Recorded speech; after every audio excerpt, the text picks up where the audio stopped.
Hello everyone.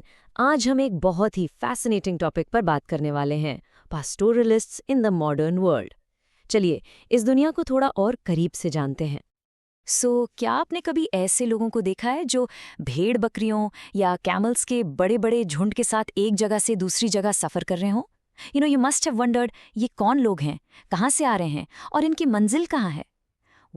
ये हैं pastoral nomads, और आज हम इनकी ही लाइफ स्टोरी को एक्सप्लोर करेंगे। तो इस सफर में हम क्या क्या देखेंगे?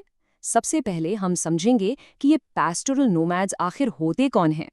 फिर हम उनकी लाइफ को अलग-अलग इलाकों में देखेंगे, माउंटेन्स में, प्लेटोज और डेजर्ट्स में। और हाँ, सबसे क्रूशल पार्ट, हम ये भी जानेंगे कि कॉलोनियल रूल ने उनकी जिंदगी को कैसे हमेशा के लिए बदल दिया। तो सबसे पहले what exactly are pastoral nomads? Simple words में ये वो लोग हैं जो एक जगह पर परमानेंटली नहीं रहते, बल्कि वो अपने लाइवस्टॉक यानी अपने जानवरों के झुंड के साथ एक जगह से दूसरी जगह घूमते रहते हैं। लेकिन ये मूवमेंट बिल्कुल रैंडम नहीं होता। एक बहुत ही कैलकुलेटेड और well planned way of life है, जो पूरी तरह से सीजन्स और चरागाहों यानी पास्चर्स की अवेलेबिलिटी पर डिपेंड करता है। चलिए अपनी जर्नी शुरू करते हैं खूबसूरत पहाड़ों से। हम चलते हैं हिमालयाज में और देखते हैं कि वहाँ के पेस्टोरल कम्युनिटीज़ की लाइफ एक रिदम में, एक साइकिल में कैसे चलती थी। माउंटेन्स में लाइफ का पूरा खेल सीजनल मूवमेंट पर टिका था। इसका सबसे बेहतरीन एग्जाम्पल है जम्मू एंड कश्मीर के गुज्जर बकरवाल्स। सोचो, जब सर्दियों में ऊंचे पहाड़ बर्फ की चादर ओढ़ लेते हैं तो वो अपने हर्ड्स के साथ नीचे कम ऊंचाई वाले इलाकों में आ जाते हैं, और जैसे ही गर्मियां आती हैं और बर्फ पिघलती है, वो वापस ऊपर की तरफ चल पड़ते हैं, हसीन हरे भरे बुग्याल्स जैसे हाई एल्टीट्यूड पास्चर्स की तरफ। उनका ये पूरा साल का सफ़र एक फिक्स साइकिल फॉलो करता था। देखो, विंटर्स में यानी अक्टूबर से अप्रैल तक वो नीचे शिवालिक हिल्स में रहते थे। फिर अप्रैल आते आते जैसे ही मौसम बदलता, वो कश्मीर वैली की तरफ अपना लंबा सफ़र शुरू कर देते। और ये सफ़र अकेले नहीं बल्कि पूरे ग्रुप्स में होता था, जिसे काफिला कहते हैं। गर्मियां वहां गुजारने के बाद सितंबर के आसपास उनकी घर वापसी शुरू हो जाती थी, back to their winter base in the Shivalik hills. What a journey! और इंटरेस्टिंग बात यह है कि ये पैटर्न सिर्फ गुज्जर बकरवाल्स का ही नहीं था। उनके पड़ोसी स्टेट हिमाचल प्रदेश के गद्दी शेपर्ड्स भी बिल्कुल ऐसा ही लाइफ साइकिल फॉलो करते थे। ऐसे ही गढ़वाल और कुमाऊं के गुज्जर हॉर्डर्स थे।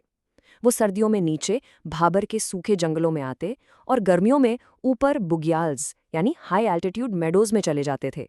भूटियाज, शर्पाज, किन्नौरीज सब इसी साइक्लिकल मूवमेंट का हिस्सा थे।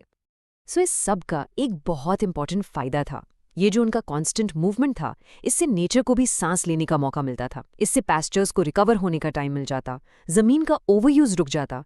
बेसिकली उनके इस वे ऑफ लाइफ से एक परफेक्ट इकोलॉजिकल बैलेंस बना रहता था। It was a sustainable lifestyle. तो अब माउंटेन्स से नीचे उतरते हैं और चलते हैं प्लेटोज, प्लेन्स और डेजर्ट्स की तरफ। यहाँ की कहानी थोड़ी सी डिफरेंट है।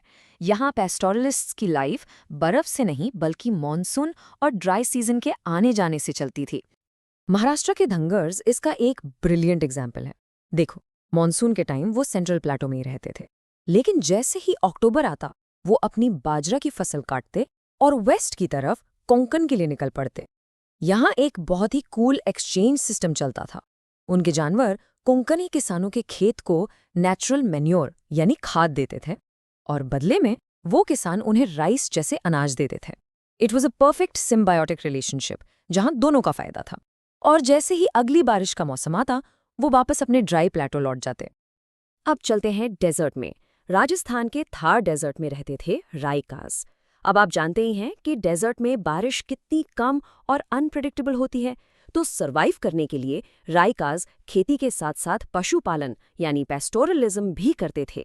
मॉनसून में वो अपने गांव में रहते, पर जैसे ही अक्टूबर तक जमीन सूख जाती, वो पानी और चारागाह की खोज में निकल पड़ते। और ये कहानी सिर्फ इन कम्युनिटीज तक ही नहीं है। पूरे इंडिया में आपको अलग अलग पास्टोरल ग्रुप्स मिलेंगे। जैसे कर्नाटका और आंध्र प्रदेश में गोलास थे जो कैटल पालते थे, या फिर कुरुमास और कुरुबाज जो भेड़ बकरी पालकर उनसे बने ब्लैंकेट्स बेचते थे। और बंजारास तो बहुत फेमस थे। वो लॉन्ग डिस्टेंसेस तक सफ़र करते, कैटल और दूसरे सामान का ट्रेड करते हुए। इससे आपको आइडिया लग रहा होगा कि उनकी लाइफ कितनी कॉम्प्लेक्स और स्किल बेस्ड थी। उन्हें हर चीज़ का हिसाब किताब रखना पड़ता था। कहाँ रुकना है, कितने दिन रुकना है, आगे पानी और चारा कहाँ मिलेगा, और सबसे इम्पॉर्टेंट, रास्ते में आने वाले किसानों के साथ अच्छे रिश्ते कैसे बनाए रखने हैं। ये सब उनके ज़मानों पुराने नॉलेज और ज़बरदस्त सर्वाइवल स्किल्स का कमाल था। अब तक ये कम्युनिटीज़ सदियों से अपने तरीके से जी रही थी, नेचर के साथ हार्मनी में। But then everything changed. फिर आया कॉलोनियल रूल, और ब्रिटिश राज ने इन पैस्टोरलिस्ट्स की जिंदगी को पूरी तरह से उलट-पुलट कर दिया। चलिए देखते हैं कैसे। एक तरफ कॉलोनियल रूल से पहले की जिंदगी थी, आज़ादी, खुले मैदान और अपने सीजन्स के हिसाब से चलने की फ्रीडम। लेकिन दूसरी तरफ कॉलोनियल रूल के बाद तस्वीर बिल्कुल बदल गई। फेंसेस लग गए, रिस्ट्रिक्शंस आ गए, उनके आने जाने पर पाबंदी लग गई, उनके चारागाह यानी ग्लेजिंग ग्राउंड्स सिकुड़ कर रह गए। उनकी जिंदगी अब मौसम नहीं बल्कि अंग्रेजों के बनाए कानून कंट्रोल कर रहे थे।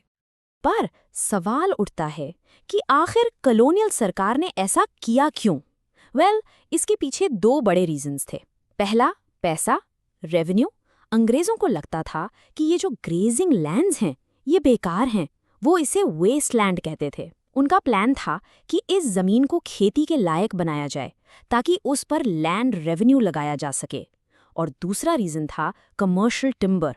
उन्हें इंग्लैंड में अपनी इंडस्ट्रीज के लिए देवदार और साल जैसी कीमती लकड़ी की जरूरत थी। और अपने इन प्लान्स को अंजाम देने के लिए उन्होंने बनाए फॉरेस्ट एक्ट्स। इन लॉज के अंडर उन्होंने फॉरेस्ट को डिवाइड कर दिया। जिन जंगलों में सबसे अच्छी टिम्बर मिलती थी उन्हें रिजर्व्ड फॉरेस्ट्स बना दिया गया, जहां पैस्टरलिस्ट्स की एंट्री पूरी तरह से बैन थी, नो एंट्री एट ऑल। बाकी जंगलों को प्रोटेक्टेड फॉरेस्ट कहा गया, जहां कुछ ग्रेजिंग राइट्स तो दिए गए पर उनके आने जाने पर सख्त पाबंदियां लगा दी गईं। अब अंग्रेज ऑफिशियल्स का तर्क क्या था? उनका मानना था कि जानवरों की चरने से छोटे छोटे नए पौधे नष्ट हो जाते हैं, जिससे नए पेड़ नहीं उग पाते। उनके हिसाब से फॉरेस्ट्स को बचाने के लिए पैस्टोरलिस्ट्स को उनसे दूर रखना जरूरी था। इसका अंजाम क्या हुआ? इन नए कानूनों ने पैस्टोरलिस्ट्स की जिंदगी मुश्किल कर दी। अब उन्हें कई फॉरेस्ट में घुसने से रोक दिया गया। जिन जगहों पर जाना अलाउड था वहां के लिए भी उन्हें परमिट लेना पड़ता था। यहां तक कि उनके आने जाने का टाइम भी अब सरकार फिक्स करती थी। सोचो, वो अब किसी ऐसी जगह पर भी नहीं रुक सकते थे जहां उनके जानवरों के लिए चारा अवेलेबल हो। उनकी पूरी आज़ादी, उनका पूरा वे ऑफ लाइफ उनसे छीन लिया गया था। तो ये थी पास्टोरलिस्ट्स की कहानी, उनकी जिंदगी, उनका एडेप्टेशन और फिर कॉलोनियल रूल का उन पर असर। चलिए अब इस पूरे चैप्टर को एक बार जल्दी से रिवाइज कर लेते हैं ताकि आपके एग्जाम्स के लिए सारे पॉइंट्स बिल्कुल क्रिस्टल क्लियर हो जाएं। Alright, let's do a quick recall of the main points. सबसे पहली बात, पैस्टोरल नोमैड्स मौसम के हिसाब से अपने लाइफ स्टॉक के साथ मूव करते हैं। दूसरी बात, पहाड़ों के पैस्टोरलिस्ट्स जैसे गुज्जर्स और गद्दीज गर्मी और सर्दी के पैस्टर्स के बीच आते जाते हैं। तीसरी बात, प्लेटो और डेजर्ट के पैस्टोरलिस्ट्स जैसे धंगर्स और राइकास मॉनसून के साइकिल को फॉलो करते हैं। और सबसे इम्पॉर्टेंट टेकअवे, कॉलोनियल रूल ने वेस्टलैंड रूल्स और फॉरेस्ट एक्ट्स लाकर उनकी जिंदगी को पूरी तरह बदल दिया। उनके चारागाह छीन लिए और उनके मूवमेंट को कंट्रोल कर लिया। चलिए अब आपकी प्रैक्टिस के लिए यहाँ कुछ क्वेश्चंस हैं, इन्हें जरूर ट्राई करना। क्वेश्चन 1, जम्मू एंड कश्मीर के गुज्जर बकरवाल्स के सीजनल मूवमेंट को डिटेल में डिस्क्राइब कीजिए।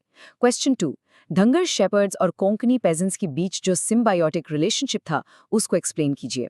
क्वेश्चन 3, फॉरेस्ट एक्ट्स क्या थे और उन्होंने पेस्टोरलिस्ट की लाइफ को कैसे अफेक्ट किया।